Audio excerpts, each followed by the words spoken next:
안녕하십니까. 사회보험TV 김용화입니다. 정부 재정으로 출산율 높아질 수 있을까요? 지난 7월 12일에 이어서 이 정부 재정과 출산율의 관계를 분석해 나가도록 하겠습니다. 이번에는 이 저출산 관련 예산을 가로변으로 두고 세로변으로는 학계 출산율을 두어서 이 저출산 예산을 투입했을 때 학계 출산율이 감소되는지 증가되는지를 분석해 봤습니다. 이 가로변은 이제 100만 원 단위니까 이 10조 원, 20조 원, 30조 원, 40조 원, 지금 최근 40조 원까지 늘어났죠. 그리고 학계 출산율은 이렇게 지금 최대가 1.3, 지금 0.84까지 떨어지는 이렇게 떨어지는 모습들을 갖다가 지금 보여주고 있는 거죠. 어떻든 이 그 두 개의 이 예상과 학계 출산율의 관계를 점점점 하나로 찍어서 이걸 추세선으로 만들어 보니까 2차 다항식으로 추정됐습니다. R스퀘어값 0.7477, 설명력이 한 74.77% 된다는 거죠. 그런데 이제 결과가 역유자 곡선주 2차 다항식이라는 것은 역유자, 그러니까 일정 수준까지는 예산이 늘어나면 출산율도 늘어났지만 일정 수준을 넘었으면 예산이 늘어나도 정부 재정 투입을 늘어나도 이 출산율이 늘지 않는 이런 모습을 보여주고 있습니다. 이제 저출산 예산 중에서 가장 대표적인 예산이 돌봄 양육 예산, 처음부터 가장 비중이 높았고 지금 또 거의 약 20조 원이 투입되고 있는 대표적인 저출산 예산입니다. 역유자 모습이 더 명확하게 나타나고 있습니다. 한 10조 원대까지는 출산율이 좀 높아지는 듯, 10조 원 초반대까지는 뜻 보였습니다만은 이 일정 수준이 넘었으면서 오히려 출산율이 떨어지는 그 역유자의 그 돌봄 양육 예산 모습을 보여주고 있습니다. 일자리 예산 역시 그 출산과 관련된 일자리 예산을 투입했지만 예산은 떨어지는. 이때 이제 처음에는 얼마 투입하지 않았죠. 최근에 이렇게 많이 투입하고 있는데 역시 많이 투입했는데 사실은 어느 게 문제인지는 알 수가 없습니다. 예산을 투입했는데 일자리 예산을 투입했는데 출산율이 떨어졌는지, 출산이 떨어져서 일자리 예산도 더 투입했는지, 어떻든 마이너스 모습을 보이고 있습니다. 주거 관련 예산은 최근에 많이 투입됐죠.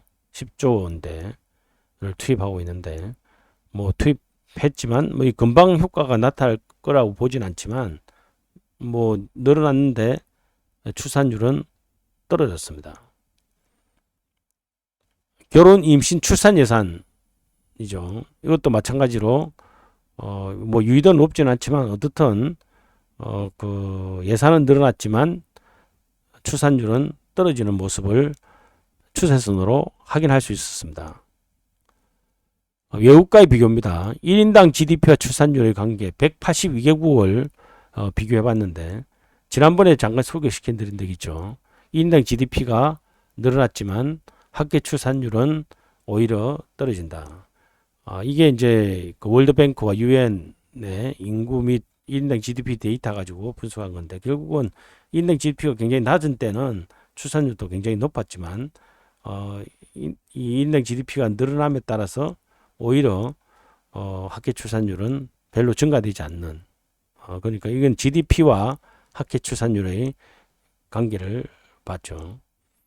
이제 위도 거의 없습니다. 그렇습니다만은 어떤 1인당 GDP $10,000 이상의 국가로 보니까 거의 1인당 GDP와 출산율은 별 관계 없는 것처럼 굉장히 무작위적으로 분포하고 있습니다. 그래서 일정 수준 이상 되면 출산이 떨어지는 것도 아니고 늘어나는 것도 아니고 각국 간의 다른 요인들 의해서 결정된다는 거죠. 그래서 동일한 소득 수준에도 굉장히 다양한 출산율이 존재하지 않습니까? 우리나라가 이제 거의 4만 달러 수준인데 이 달러 수준에도 굉장히 다양한 나라가 존재하고 있습니다. 예를 들면 서유럽, 북유럽 국가는 복지 국가는 출산율이 상대적으로 높은 반면에 동아시아 국가 및 남부 유럽 국가는 출산율이 상대적으로 낮은 문화적, 종교적 다양한 요인들이 출산율에 영향을 미치고 있다는 것을 알 수가 있습니다. 우리나라 곡선도 지난번에 소개시켜 드렸죠. 출산율이 떨어지는데 이제 학계 1인당 GDP는 계속 늘어왔지 않습니까? 1인당 GDP 늘어왔지만 출산율 떨어지는 이런 모습을 보여주고 있습니다. 그래서 OECD 국가를 중심으로 다시 살펴봤습니다. 1인당 GDP 학계 출산율. 이 전체적으로 보니까 이제 이 태극기 중간에 이 모습하고 비슷하죠. 이렇게 3차 다항식 형태입니다. 그러니까 일정 수준까지는 떨어지다가 다시 변곡점을 거쳐서 일정 수 이상이 되면 다시 늘어나고 다시 감소. 물론 이제 위기도는 뭐 거의 미미한 수준이기 때문에 이 통계적 의미는 없습니다. 그렇지만 뭐 기대감 같은 걸 갖다 보여주기 위해서 이라는 거죠. 그 1인당 GDP가 높다고 학계 출산율이 늘어나는 건 아니지만 일정 수준 이상이 되면 또 늘어났다가 또 그것도 일정 수준 이상이 되면 또 떨어지기도 하는 그런 모습들을 보여주고 있습니다. 따라서 우리나라 모습이 여기에 정도 와 있으니까 이 정도 와 있으니까 1년 GDP가 좀 더 높아지면 학계 출산율도 높아질 수 있다. 너무 실망할 필요는 없다. 1년 GDP가 높아진다고 무조건 낮아지는 게 아니라 그 여러 가지 조건들을 바꿔주면 영향을 미치는 다른 조건들 바꿔주면 학계 출산율이 늘어날 수도 있다 하는 모습을 보여드렸습니다. 감사합니다. 사회보험TV였습니다.